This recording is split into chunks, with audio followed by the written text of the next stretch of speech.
प्रिय बहनों एवं भाइयों, आप सबको सतीश पाल का बहुत बहुत नमस्कार। होली की शुभकामनाएं मैंने पहले दी थी और अब होली हो गई है। सबकी होली बहुत अच्छी तरीके से मनाई गई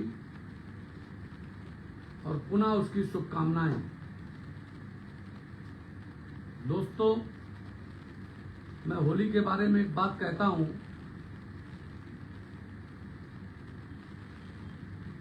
कि होली क्यों मनाई जाती है। होलिका नाम की राक्षसिन थी। हिरण्याकश्यप के पुत्र थे प्रहलाद, जो भगवान के भक्त थे। हिरण्याकश्यप राक्षस था, उसकी बहन राक्षस थी जिसका नाम था होलिका। और जब प्रहलाद ने भगवान का नाम लेना नहीं बंद किया तो उसने अपनी बहन को, क्योंकि होलिका को एक वरदान प्राप्त था, उसके पास एक ऐसा शाल था जिसको ओढ़ ले तो वो जल नहीं सकती थी। तो लकड़ी का ढेर लगाया गया बड़ा और उस पर होलिका को बैठाया गया। उसके गोदी में प्रहलाद को दे दिया गया और होलिका ने ऊपर से वो शाल या चद्दर ओढ़ लिया जिससे कि वो नहीं जल सकती थी और वो प्रहलाद जल जाए। लेकिन ऊपर वाले ने, भगवान विष्णु ने एक ऐसी हवा चलाई जिससे वो चद्दर जो था, जो आग से रक्षा करता था, वो प्रहलाद उसमें लिपट गए और होलिका जलकर मर गई। तो दोस्तों, मैं पूछना चाहता हूं कि जब होली जलती है तो लोग होलिका की जय बोलते हैं। आप मुझे बताओ कि क्या होलिका की जय बोलना चाहिए या तो भगवान की जय बोलना चाहिए, प्रहलाद की जय बोलना चाहिए? वो कोई नहीं बोलता है।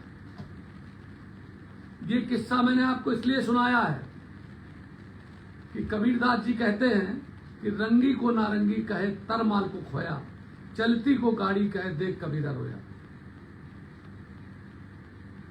जग की रीत निराली उल्टी है सब जगह। जिस दिन आप सब लोग ये जान जाओगे, देखिए, पहले देश प्रथम है, फिर राज्य है, समाज है। मेरे जैसा आदमी, पढ़ा लिखा आदमी, दुनिया के तमाम देश देखने वाला आदमी आप लोगों के बीच क्यों बोल रहा है?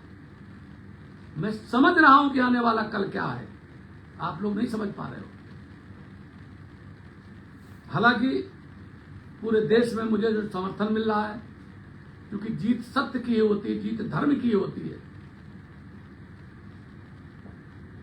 देर लगती है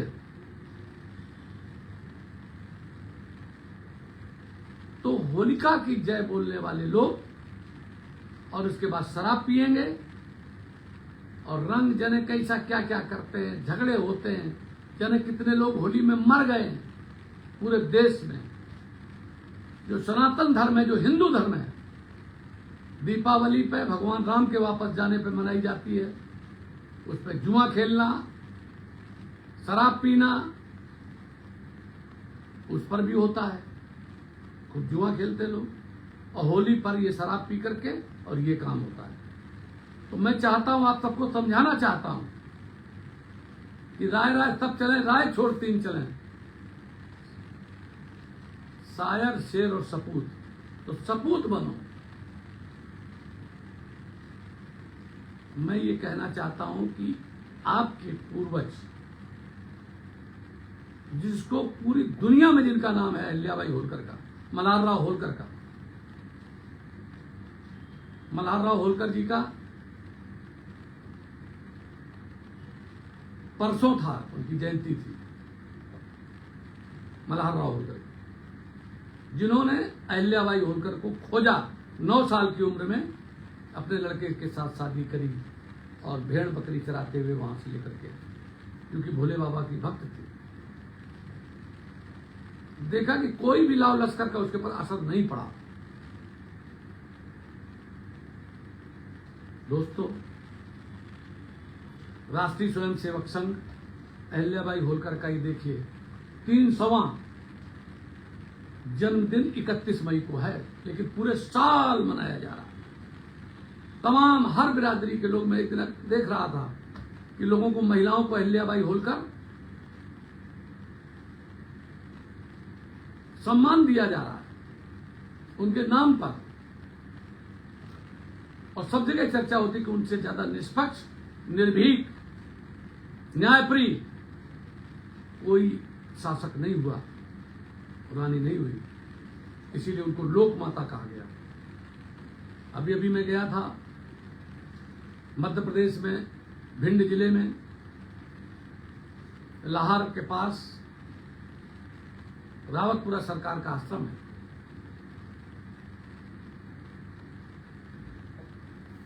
महाराज जी के दर्शन हुए, क्योंकि चित्रकूट में मैंने देखा था कि बहुत बड़ी होर्डिंग लगी थी कि अहिल्याबाई होलकर के 300वें उस पर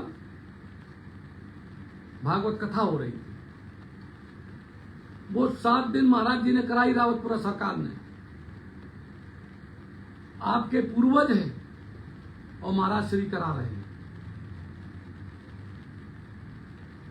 और भंडारा कराया जिसमें 2 लाख लोगों ने खाया हुआ, भोजन कराया उन्होंने। अहिल्याबाई होलकर पर पूरा एक हाल, काफी बड़ा निर्माण है, और 35 फुट ऊंची एक प्रतिमा वो बनवा रहे हैं, जो बन रही है। और आप लोग, आप अपने पूर्वजों को भूल गए। एक पुरानी कहावत थी कि काव गड़रिया गवान की खबर, उनका कुछ पता नहीं, हम दिन भर भेड़ा चरा के आए। आज भी उसी पोजीशन में हो। जैसे चुनाव आएगा प्रधानी का, विधायकी का, एमपी का, वैसे टूट पड़ोगे। जो लोग पहले से तैयारी करते हैं, जीतते वही है। मैं शुरुआती दौर से और लोगों से कहता हूं, मैं जब कुछ बातें करता हूं, भाई मेरी जिम्मेदारी बनती है कि हमारी आने वाले कल की, जो हमारी नस्ल है, जो हमारे आने वाली पीढ़ी है, वो कहेगी कि हमारे पूर्वज थे सतीश पाल, वो ये कर गए थे। मैं तो देख रहा हूं, आप सबके आशीर्वाद से मेरा कोई अंदाज गड़बड़ नहीं आता। इसमें अहंकार भाव से नहीं कह रहे। और बड़े गांव में पैदा हुए, कानपुर देहात में, कानपुर नगर से बोल रहे हैं। जब 28 साल की उम्र थी तो दुनिया के तमाम देश देख करके आए थे। 2 चुनाव एमएलए के लड़ चुके हैं, 3 लड़े, एक कांग्रेस से, 2 बीजेपी से, और लोकसभा में भी सन 2000 में टिकट मिला था भाजपा से। दोस्तों,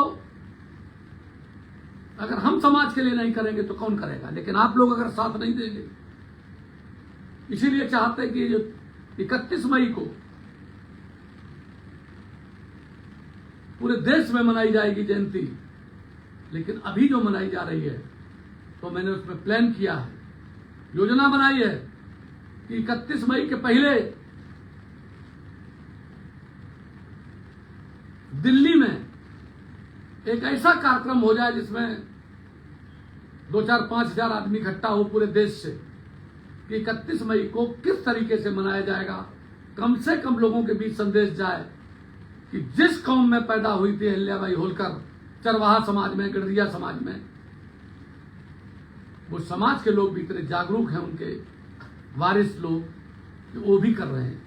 मेरी माननीय धर्मेंद्र प्रधान जी से बात हुई है, जो शिक्षा मंत्री हैं और हरियाणा के प्रभारी थे। हरियाणा के करनाल में पूरे हरियाणा प्रदेश की, हरियाणा प्रदेश स्तरीय पाल गड़रिया महापंचायत में उन्होंने घोषणा की थी कि अहिल्याबाई होलकर की जयंती हरियाणा में सरकारी खर्चे पर मनाई जाएगी। अगर हमारी सरकार आएगी, उनकी सरकार आ गई, अब उनसे मनवाना है। ये काम हमारा आपका है। जब तक लड़का रोता नहीं तब तक मां दूध नहीं पिलाती है। आप अपने अधिकारों के प्रति अगर सतर्क नहीं रहोगे तो किसी को क्या गरज तुझे नीचा दिखाने की, तेरे अमाल काफी है तेरी हस्ती मिटाने को। दोस्तों, ऐ नौजवानों, पूरे देश में तुम्हारी इतनी जनसंख्या है जिसकी कल्पना नहीं कर सकते हो। उत्तर प्रदेश में जो बैकवर्ड क्लास में हम बार बार बोलते रहते हैं, जिनकी आपसे 3 लाख ज्यादा जनसंख्या है, उनके 22 MLA हैं, तुम आओ 2 MLA। किसकी गलती है? हमारी, आपकी गलती है, दूसरे की नहीं है। जब तक आप दबाव नहीं बनाएंगे, जब तक आप अपनी मांग नहीं रखेंगे। अभी अभी जो जिलाध्यक्षों की सूची निकली है पूरे उत्तर प्रदेश में भारतीय जनता पार्टी में, क्योंकि उस पार्टी में हूं, तो एक आकाश पाल नाम का मुरादाबाद से अध्यक्ष हुआ है, बस जो मुझे बताया गया है। कष्ट होता है। मैंने अपने बारे में लक्ष्य बना रखा है कि मैं तो गडरियों को 2026 में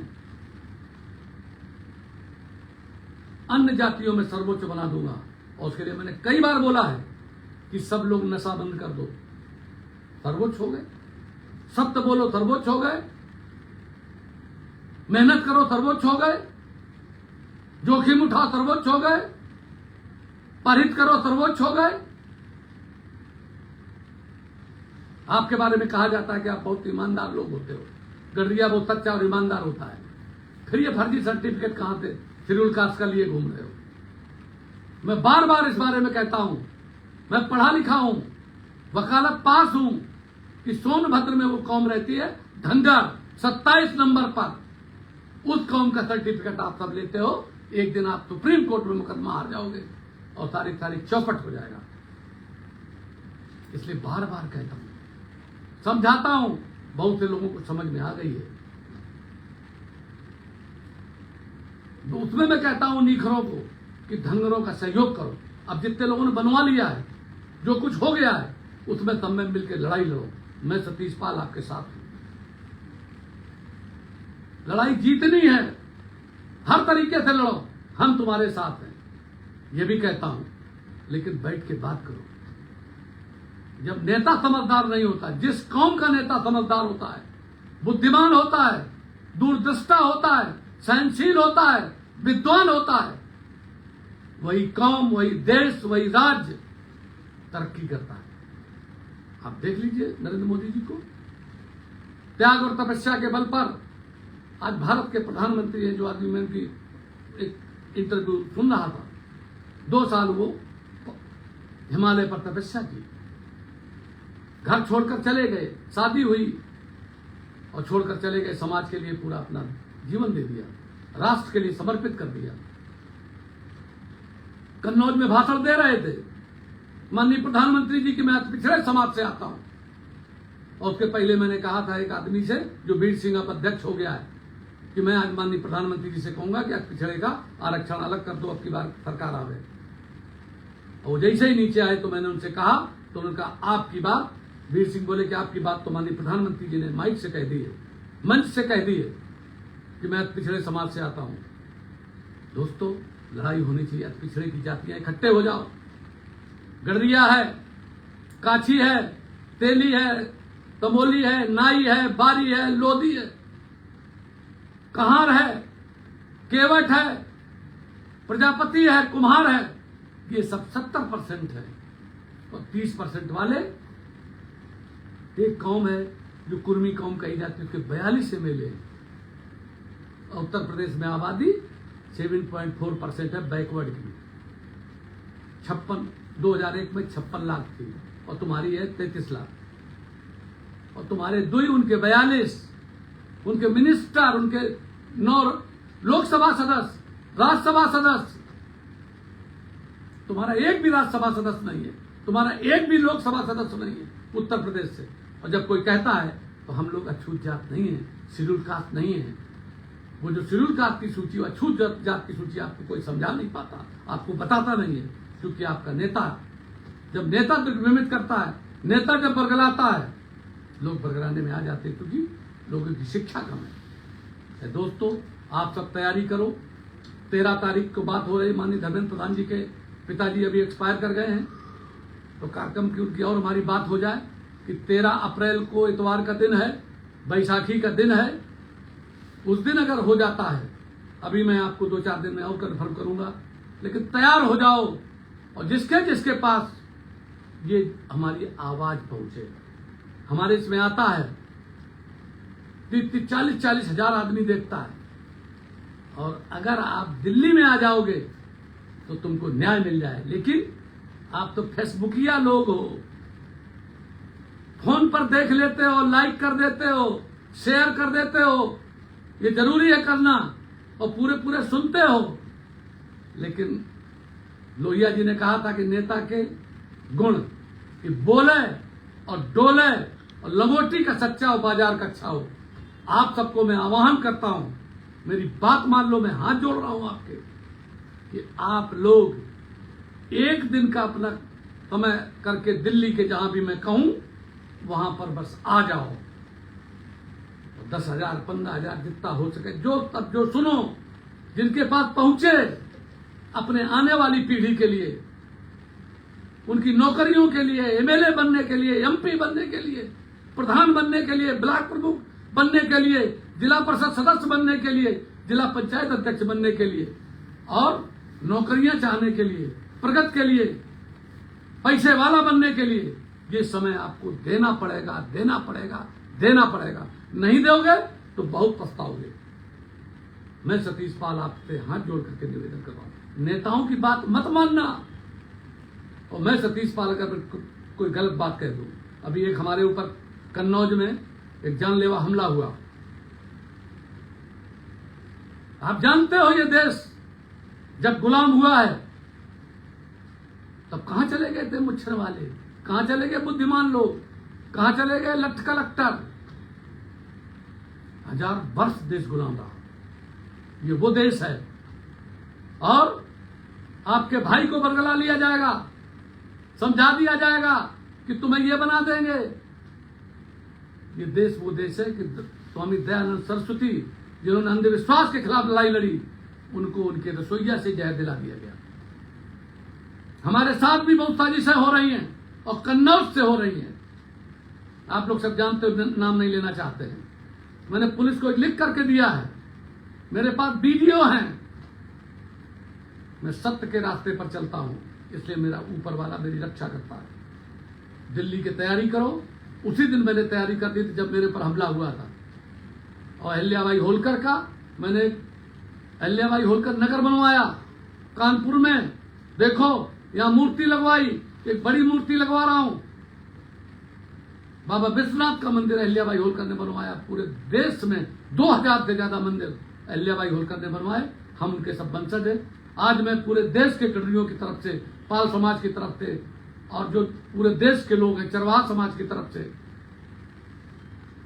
परम पूज्य रावतपुरा सरकार का आभार व्यक्त करता हूं कि उन्होंने अहिल्याबाई जी के नाम से 7 दिन जो उनके कार्यों पर कथा कराई, भागवत कराई, और लाखों लोगों को भोजन कराया। और दिल्ली के लिए भी मेरी उनसे बात हुई कुछ 13 तारीख को कि वो वहां आएंगे। अगर वो आएंगे मैं उनको सादर आमंत्रित करता हूं। और वो जो 35 फीट की मूर्ति बनवा रहे हैं उसके लिए हम सब आभार व्यक्त करते हैं। काफी लोग मेरे पास साथ थे उस दिन, वहां के दलवीर सिंह, गिरजा शंकर और ज्ञान सिंह पाल जमालपुरा, लाखन सिंह पाल जालौन, ऐसे बहुत लोग थे हमारे साथ में। मैं दोस्तों चाहता हूं कि एकदम हुंकार भर दो। बिहार में 23 तारीख को पाल हुंकार रैली हो रही है। विजय पाल जी हरिद्वार के वो भी गए हैं, अभी रामेश्वरम से चलेंगे, वहां भी अहिल्याबाई होलकर जी ने जो बनवाया है। तमाम अहिल्याबाई होलकर की संपत्ति पर लोग कब्जा कर रहे हैं। आप सब लोग निकल करके अगर उसको नहीं बचाओगे तो सब लोग, तमाम भूमाफिया कब्जा कर लेंगे। भाई लाहौर में मल्हार राव होलकर की तमाम जमीन है, वो हमारे सामने बातें रखी गई थी। वहां मैं बोला था, मैंने कहा था राजा भैया है, पत्रकार है झांसी वही दतिया के डबरा के, उन्होंने बात रखी थी, उस पर भी तब संघर्ष करना है। तो दोस्तों मैं आपसे कहता हूं, 13 तारीख को चलने के लिए करो और मुझसे फोन पर बात करो और सक्रिय हो जाओ। बस 2 दिन का, आपको 1 दिन का समय जाने का लगेगा। हमने आपसे कई बार कहा है कि मैं चाहे लखनऊ बुलाऊं, चाहे किसी की राजधानी में बुलाऊं, चाहे दिल्ली बुलाऊं, अब की बार दिल्ली में आप सबको बहुत बड़ी संख्या में पहुंचना है। आप सबसे यही निवेदन करते हुए अपनी वाणी को विराम देता हूं। जय हिंद, जय भारत, बहुत बहुत धन्यवाद।